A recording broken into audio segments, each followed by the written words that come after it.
How to integrate WhatsApp with other Google services? Well, to integrate WhatsApp with other Google services, you can leverage various platforms and methods depending on the specific services you want to connect. Common integrations include connecting WhatsApp with Gmail, Google Sheets, Google Docs, Google Sites, and Google Assistant, often through third-party tools or by using the WhatsApp Business API. Now here is a breakdown.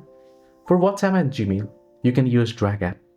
This tool allows you to integrate WhatsApp Business with Gmail, enabling you to manage WhatsApp conversations within your shared Gmail box. Similarly, you can use WhatsApp Business API. Using the WhatsApp Business API, you can connect your WhatsApp Business account to your CRM or other systems, allowing for email-like interactions within your business workflow. Similarly, you can use the WhatsApp.